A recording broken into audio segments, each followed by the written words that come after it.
Chapter 1. A Beautiful Wife. I cannot remember how, when, or where I met Ligeia. It was a long time ago and my memory is not good. But I think I met her first in a large, old city near the Rhine in Germany. She told me that she came from an ancient family.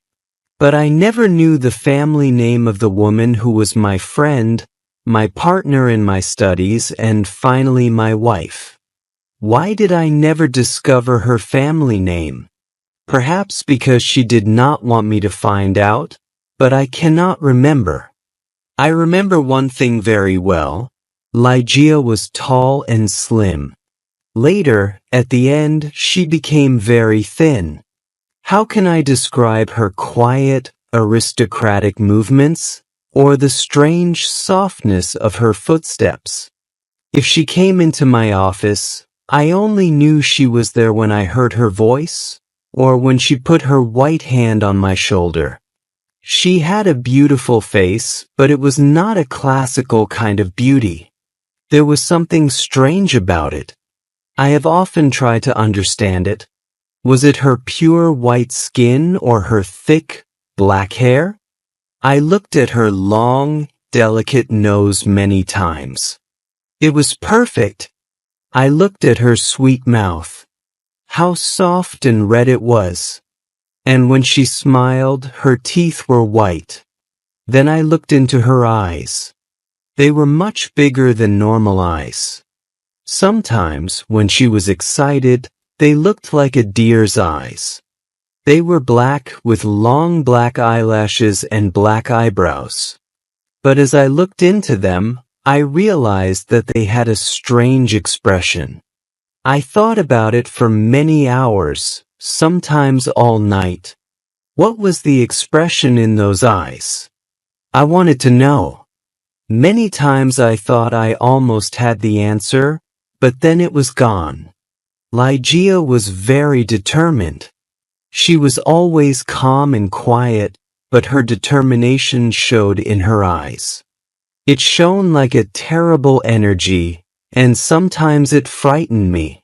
Ligeia was very clever. She was excellent at Latin and Greek, and she knew many other languages perfectly. She never made a mistake. She was also a student of science and mathematics. When we were first married, I often asked her for help with my studies, and we worked together. But after she died, I was alone. Without her, I was like a child in the dark. When she first became ill, she did not come to help me as often as before. She lost weight and her skin became pale and transparent. When I saw that she was dying, I felt desperate. Ligeia resisted death with all her energy. She was determined to live. I watched in agony as she fought for life. I knew she loved me, but I only understood how much she loved me now that she was dying. She held my hands and said that she was devoted to me. I cannot talk about it now, but let me say that her love for me was part of her determination to live. On the night she died, she suddenly got out of bed and cried, "Oh God, must I die? Must I lose my fight with death? No, I can't die like this." But my dear Ligeia died. I was so sad I could not stay in the old city by the Rhine. For a few months I traveled around, then I bought an old abbey in an isolated part of England. This dark, sad place expressed my feelings of loneliness. But I decorated it with beautifully colored curtains, carpets, and ornaments. I said to myself, perhaps the bright colors will make me feel happier. Unfortunately, they did not. I began to drink too much. But I do not want to speak about that time of my life. I will only say that one day I married Lady Rowena Trevanion of Tremaine. My new wife had blonde hair and blue eyes. She was very different from my first wife, but how could I ever forget Ligeia? Chapter 2. The Fight with Death. I took Lady Rowena back to a room high up in the tower of the abbey, where we lived for the first month of our marriage. The room was very large, with an enormous window made of glass from Venice. The ceiling was high, like a church, and in the center there was a big gold chandelier. There were sofas from the east, and an Indian bed. On the walls were long tapestries, like carpets, with designs made of gold. The tapestries moved every time the wind blew. My wife was afraid of me because I was often sad and depressed. She did not love me much and stayed away from me, but I preferred this. I always thought about Ligeia, my beautiful Ligeia, dead in the tomb. Sometimes in my dreams I called to her in the night. I imagined that perhaps my love for her could bring her back to me. At the beginning of the second month, Lady Rowena became ill. She did not sleep very well, and told me she could hear sounds and movements in the tower. "You have a fever," I said. "You're imagining things." She got better, but then she went back to bed with a second illness, worse than the first. The doctors could not understand it.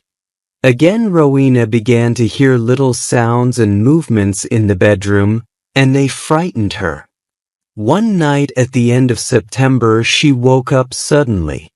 I was sitting on a sofa by her bed.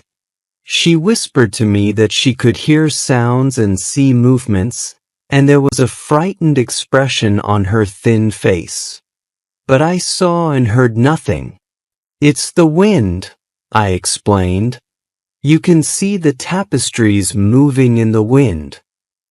But her face was white with fear, and she nearly fainted. I remembered that there was some wine on the table on the other side of the room. As I walked under the light of the chandelier, a strange thing happened. I felt something invisible pass me, and on the carpet I saw a shadow, almost the shadow of a shadow. I decided to say nothing to Rowena. I poured out a glass of wine and gave it to her. Then I sat on the sofa and watched her. After some moments I heard very quiet footsteps on the carpet, coming towards the bed. A second later, as Rowena was about to drink the wine, I saw, or perhaps I dreamed that I saw, 3 or 4 large drops of a bright red liquid fall into the glass. Rowena did not see it. She drank the wine, and I said nothing because I thought it was only my imagination. After this, Rowena's health got much worse, and on the 3rd night she died. Her servants prepared her for the tomb, then covered her with a sheet. The next night I sat alone with her body in the bedroom. Strange forms and shadows moved around me. I looked nervously into the dark corners, at the moving tapestries, and I felt frightened. Then I looked at the carpet under the chandelier. There was no shadow there, and I felt better. When I looked at Rowena on the bed, sad memories of Ligeia, the only woman I ever loved, came back to me. It was perhaps around midnight when I heard a sound. It was quiet but clear, and it woke me from my dreams. I thought it came from the bed. I listened in terror, but I did not hear it again. I looked carefully at Rowena for any sign of life. She was not moving, but I continued to look at her. Minutes passed. Then I noticed a little color in Rowena's face. My heart stopped in horror. I could not move. When I understood that Rowena was not dead, I tried to revive her. But soon the color disappeared from her cheeks, her face looked like marble again, and her lips were thin with the horrible expression of death. When her body was cold and rigid, I fell onto the sofa and dreamed about Ligeia. An hour later I heard the same sound as before. I listened. Yes, there it was again, a sigh from the bed. I ran over and saw clearly that her lips were trembling. Then they opened, showing her bright teeth. I thought I was going mad. There was a pink color on her cheeks and neck. Her body was getting warm again and her heart was beating a little. Lady Rowena was alive. I did everything I could to revive her. Then suddenly her color disappeared, her heart stopped and her body became cold and rigid. I sat down and began to think about Ligeia again. Then again for the third time there was a sound from the bed. But why must I describe the horrors of that night? Again I tried to revive Rowena, and then a fourth time. Each time she seemed to fight with an invisible force, and each time her body changed. I cannot say how, but she looked different. It was nearly dawn when she moved again. I was sitting on the sofa, exhausted, but Rowena's body moved with more energy than before. Her color returned, signs of life changed her face. Her eyes were closed, but she looked alive. Then she suddenly got out of bed and walked slowly to the center of the room, like she was walking in her sleep. I did not tremble. I did not move. I was as cold and still as stone, paralyzed by what I saw. As I looked at her, my head filled with wild thoughts. Was Rowena really alive? Could I really see her blonde hair and blue eyes? Why wasn't I certain? I could not see her mouth very well, but her cheeks were like pink roses. Weren't they Rowena's cheeks? But wasn't she taller than before? I was filled with a kind of madness. I ran to her, but she moved away. Then I saw her long hair moving in the wind. It was blacker than the black of midnight. And now slowly her eyes opened. I shouted like a madman, "These are the black eyes of my lost love, the eyes of Ligeia."